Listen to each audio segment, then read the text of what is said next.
Hello folks, welcome to Code Rash with Gaurav, where we break down AI into easy consumable chunks that help you understand and learn artificial intelligence. In this video, we are going to vibe code a Retrieval-Augmented Generation based application. In our last videos, we saw how we can run a large language model in our local computer, and also we learned what is RAG. I will add the links to those videos in the description, and I recommend watching them first.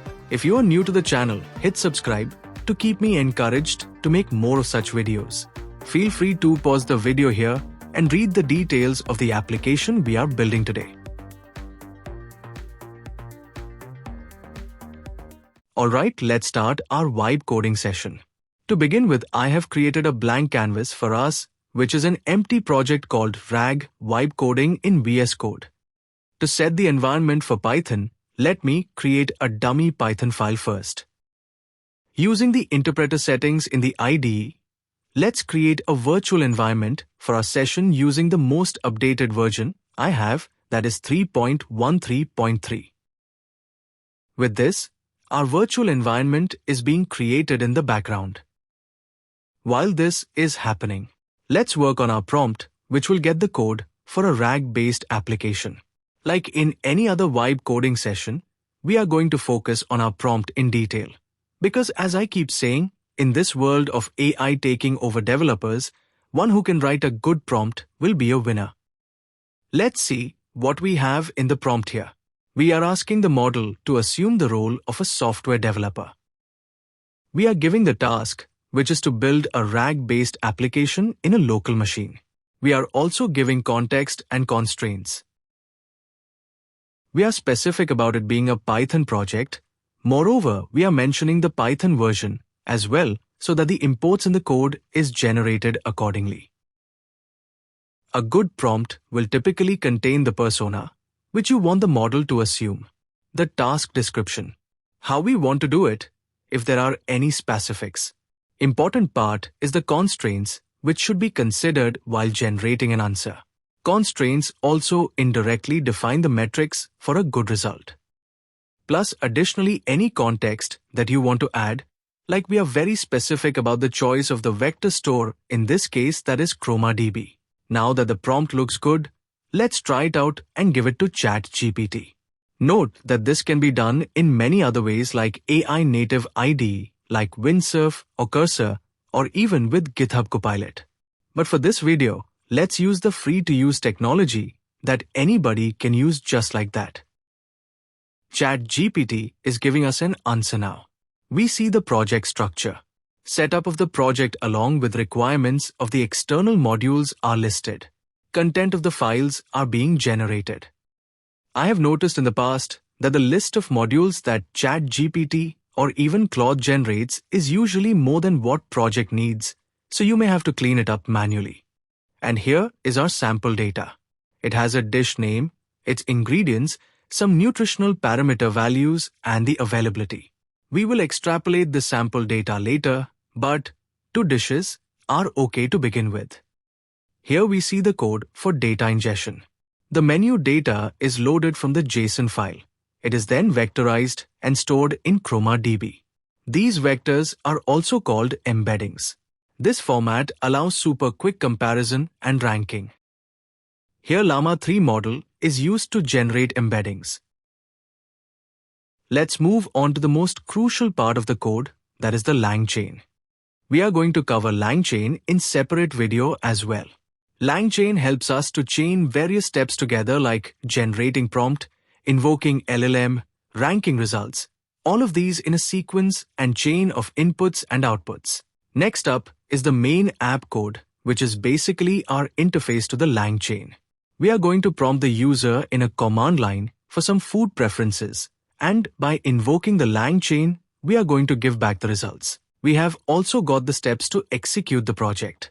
First step will be to ingest the data and then to run the interface. Ollama is already running with LLaMA 3 model in my machine.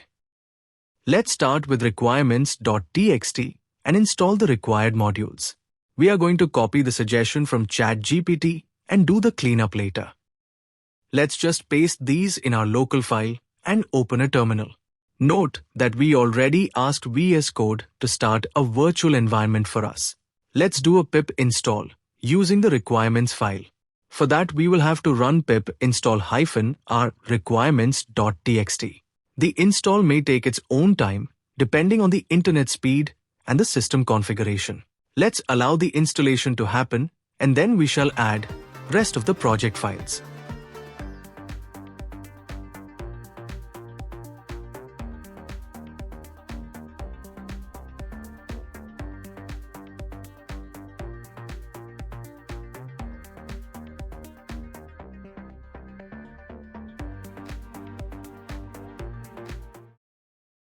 Alright, while we were vibing, the installation is complete.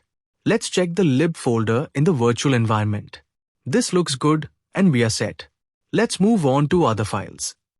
Let's create the project structure as suggested by ChatGPT.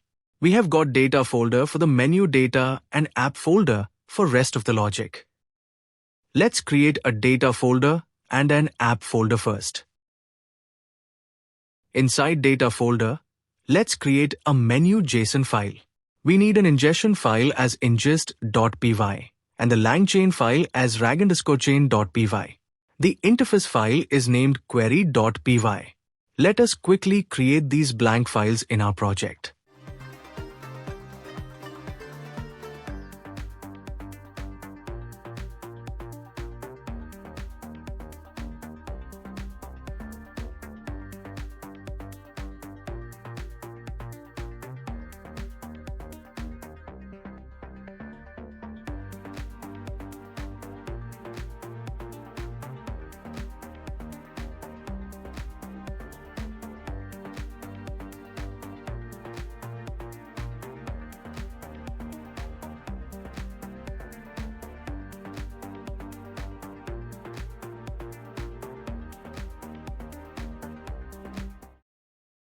Alright, all set with the scaffolding.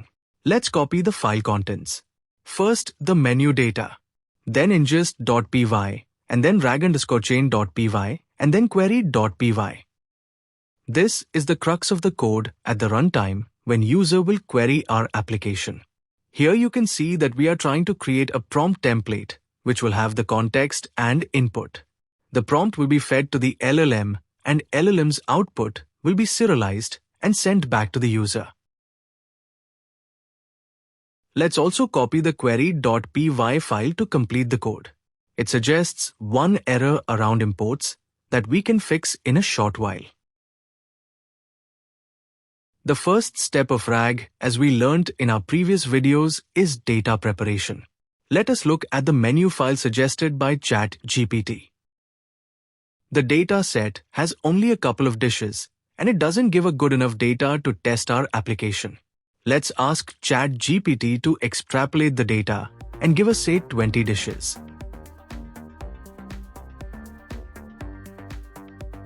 There we go. It is generating a vast enough menu for our application.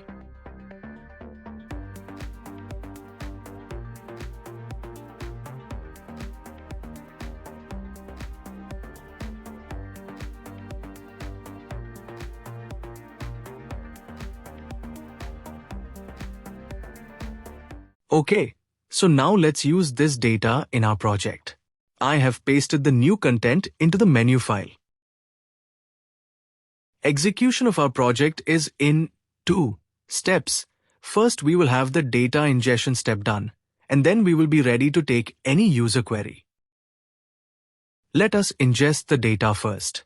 For that, we will use ingest.py, and for running that, we will just give that file to Python to run.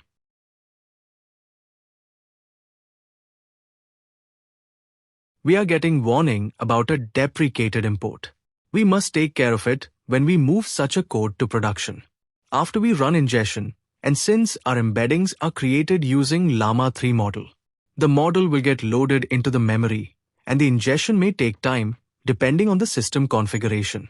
More hardware and GPU resources we have, faster it will be. Now that the ingestion is successful, we can see that a flat file with embeddings has been generated.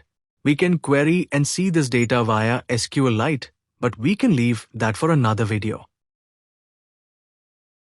Let's move to the next phase. Let's run the interface and query our RAG-based application to suggest some dishes. For this, I am executing query.py. Oh, we have an import error which we parked for later. Let's correct that. Since we are not defining global app namespace, we can just point to the file name. And now when we run the command again, here we go. Our app is prompting us about our food preferences. Let's ask the application to suggest something in the dinner that has low carbs and high protein. Again, we are getting some deprecated imports warning. To avoid these, make sure to use the latest imports as LangChain undergoes frequent updates and ChatGPT may have suggested an old way of imports.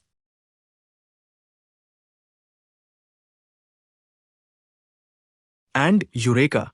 We have a suggestion from the application where it is suggesting tandoori chicken for tonight. But let's see why. The model explains the reasoning and also gives a rationale of why it didn't pick some other options. Let's look at how to take this application to the next level. We can create a REST API to run our LangChain and take input from user using a web interface like a usual chat application. For making this app production ready, we can generate unit and integration tests and run them along with CI/CD pipeline. We should correct the imports according to the latest recommendations so that we don't see those warnings and we can do a cleanup of our requirements file. Please feel free to implement as you wipe code along with this video. In our upcoming videos, we are going to go deep into LangChain and we will also see how to scale such projects for production. Hit that subscribe button so that you don't miss the upcoming videos, and hit like if you have enjoyed this vibe coding session and learned something new. Till then, have a good one.